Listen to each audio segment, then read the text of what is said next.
गुरु प्यारी साध संगत जी सभी को प्यार भरी राधा स्वामी जी बाबा जी ने बताया।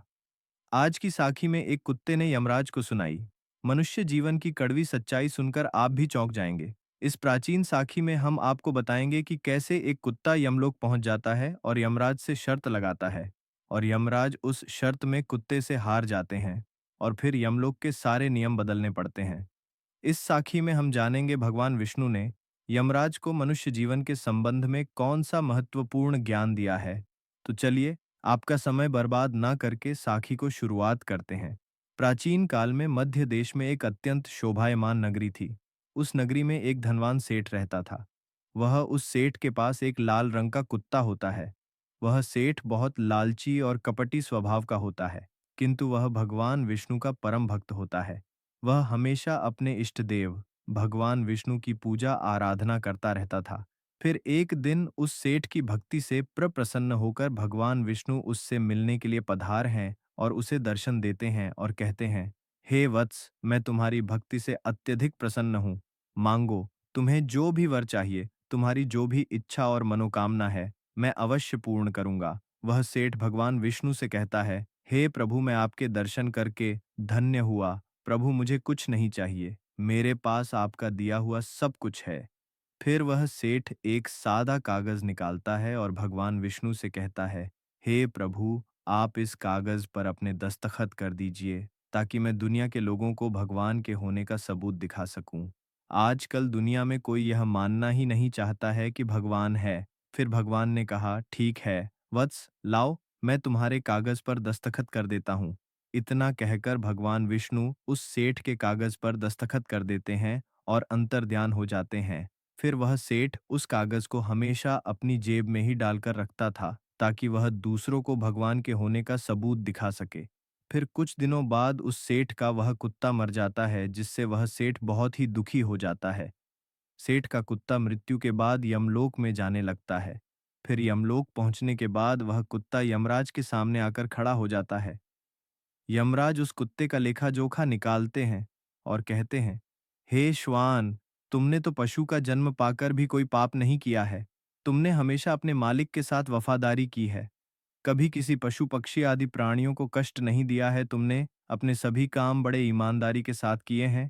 हे श्वान, एक कुत्ते का जन्म पाकर भी तुमने कोई भी घृणित कार्य नहीं किए हैं, इसीलिए तुम्हारे सभी जन्मों के पाप अब नष्ट हो चुके हैं। हे श्वान, अब तुम बताओ, तुम किस लोक में जाना चाहते हो? तुम जहां चाहोगे वहां तुम्हें भेजा जाएगा। तुम जिस प्राणी का जन्म चाहते हो वह जन्म भी तुम्हें दिया जाएगा। हम तुम पर बड़े ही प्रसन्न हैं। शीघ्र बताओ, तुम्हारी क्या मनोकामना है। फिर वह कुत्ता बोलने लगता है, हे धर्मराज, आप चाहे मुझे नरक में भेजो या स्वर्ग में, मैं कहीं पर भी जाने के लिए तैयार हूँ। लेकिन मेरी आपसे विनती है कि मैं जिस भी स्थान पर रहूं, मैं किसी मनुष्य के बंधन में ना रहूं। मुझे किसी मनुष्य की गुलामी ना करनी पड़े और ना ही मुझे मनुष्य का जीवन चाहिए। आप कृपा करके मुझे कोई उचित स्थान प्रदान करें। कुत्ते की बात सुनकर यमराज आश्चर्यचकित होते हैं और सोचने लगते हैं कि मनुष्य का जीवन पाने के लिए तो देवता भी तरसते हैं। फिर यह कुत्ता मनुष्य का जीवन न देने की कामना क्यों कर रहा है। फिर यमराज उस कुत्ते से कहते हैं, हे श्वान, तुम मनुष्यों से इतना द्वेष क्यों करते हो? मनुष्य का जन्म पाने के लिए तो बड़े बड़े देवता भी तरसते हैं। पृथ्वी पर तो मनुष्य का जीवन ही सर्वश्रेष्ठ है। फिर क्यों तुम मनुष्य का जन्म नहीं पाना चाहते हो? इससे पहले तुम्हें कभी मनुष्य का जीवन नहीं मिला है, शायद इसीलिए तुम मनुष्य जीवन के फायदे नहीं जानते हो। तुम एक बार मनुष्य का जीवन प्राप्त करके देखो, तुम्हें पता चलेगा कि उसके कितने फायदे हैं। यमराज की बात सुनकर वह कुत्ता कहता है, हे धर्मराज, मैं जानता हूं कि मनुष्य का जन्म कितना अनमोल है, लेकिन मनुष्य बड़ा ही स्वार्थी, धूर्त, कपटी और चालाक होता है। जब वह अपना मतलब देखने लगता है, तो सही गलत सब कुछ भूल जाता है। उसकी तृप्ति किसी चीज से नहीं होती। सारे संसार का धन भी उसे मिल जाए तो भी वह संतुष्ट नहीं रहता। उसकी भूख कभी नहीं मिटती है। मनुष्य बड़ा ही असंतोष होता है। वह अकारण ही दुखी रहने लगता है और दूसरों को भी दुख देने लगता है। मनुष्य मुझ जैसे बेजुबान जानवरों को अपना गुलाम बनाकर रखता है और अपना काम निकलवा रहता है। इतना ही नहीं, मनुष्य तो भगवान को भी धोखा देता है। इसीलिए मुझे मनुष्य जन्म नहीं चाहिए। यमराज कहते हैं, हे श्वान, यह तुम क्या कह रहे हो? मनुष्य भगवान को धोखा भला कैसे दे सकता है? तुम जरा बताओ, मैं भी तो जानूं।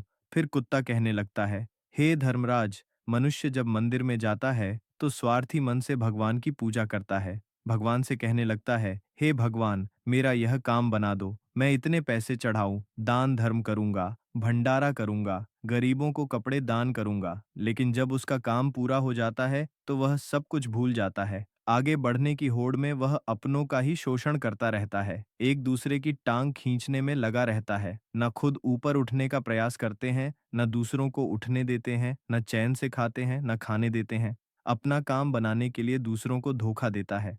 और उसकी धूर्तता तो देखिए, वह भगवान को भी लालच दिखाकर अपना काम बना लेता है। जब काम पूरा होता है तो कहता है, भगवान के पास तो सब कुछ है, मैं उन्हें क्या दे सकता हूँ, इस प्रकार से कहकर वह अपनी बात से मुकर जाता है। हे यमराज, इंसानों के बुरे कर्मों को गिनाते गिनाते मैं थक जाऊंगा, किंतु उसके बुरे कर्म समाप्त नहीं होंगे।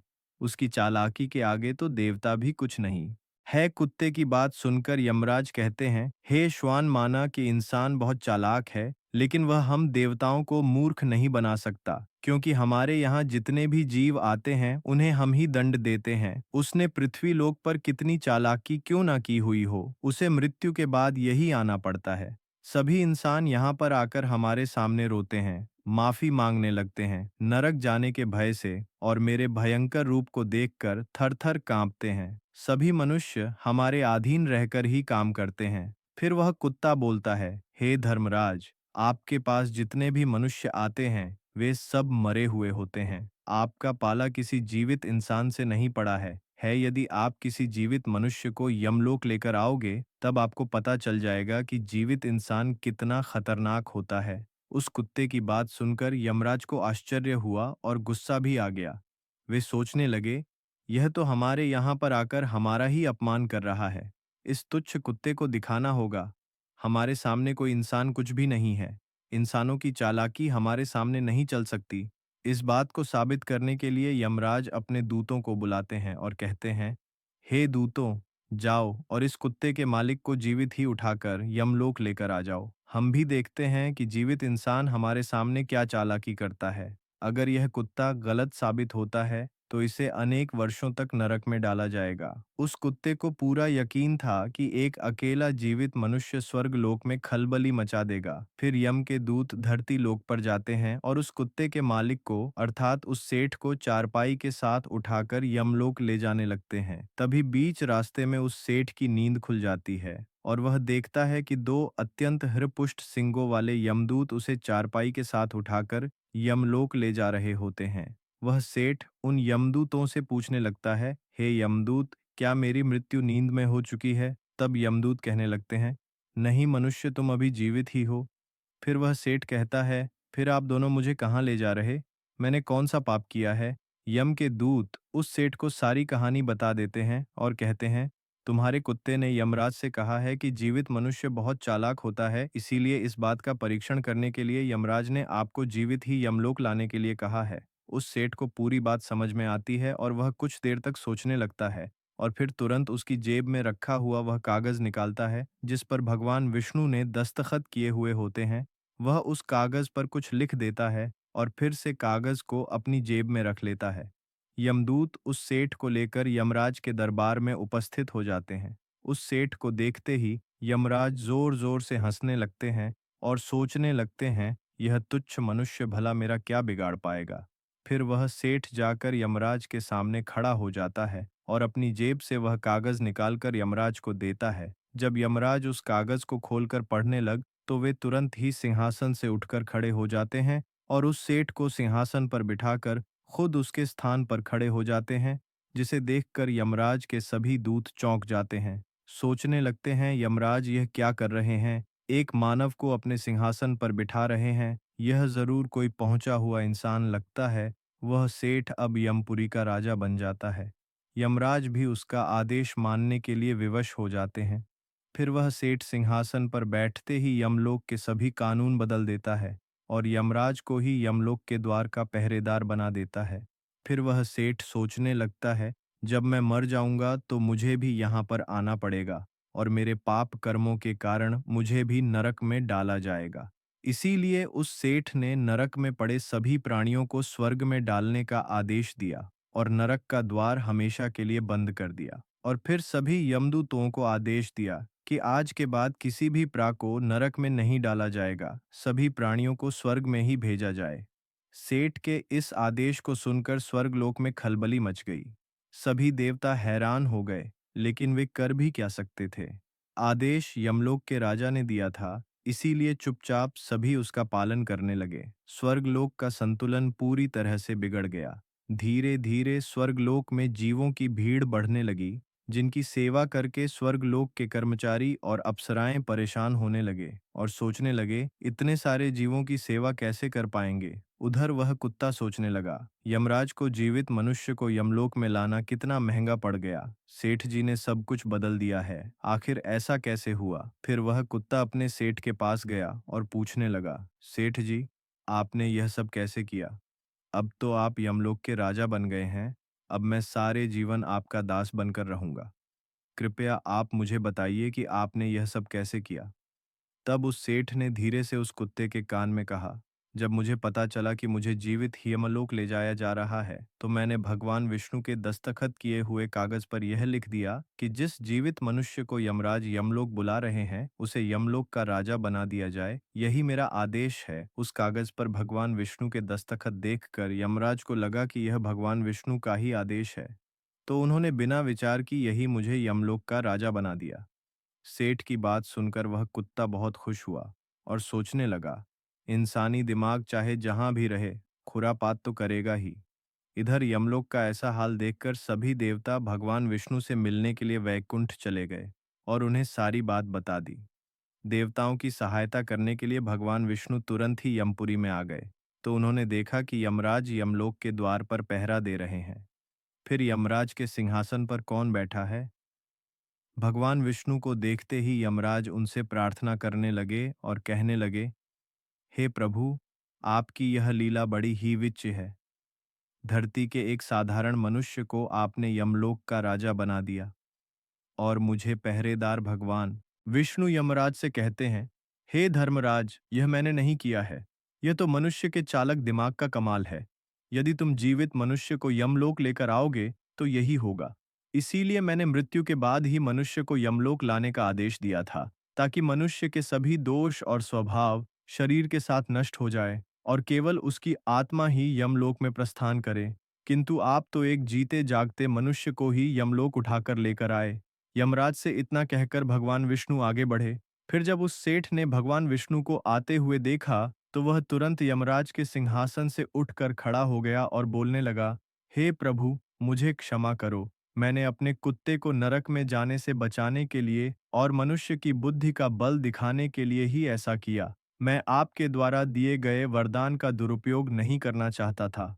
हे प्रभु, मैं आपके दर्शन करके धन्य हो गया। अब मुझे किसी चीज की अभिलाषा नहीं है। फिर भगवान विष्णु मुस्कुराए और उन्होंने उस सेठ को क्षमा कर दिया। फिर वह सेठ धरती लोक पर लौट गया। भगवान विष्णु ने भी यमराज को फिर से यमलोक की गद्दी पर बिठा दिया और वे भी वैकुंठ लोक लौट गए। यमराज फिर से अपने सिंहासन पर बैठ गए। तब वह कुत्ता यमराज से कहने लगा, हे धर्मराज, देखिए, आपने जीवित मनुष्य की चालाकी, एक जीवित मनुष्य क्या क्या कर सकता है। इसीलिए मैं मनुष्य नहीं बनना चाहता। मनुष्य जब स्वार्थी बन जाता है तो वह अंधा हो जाता है।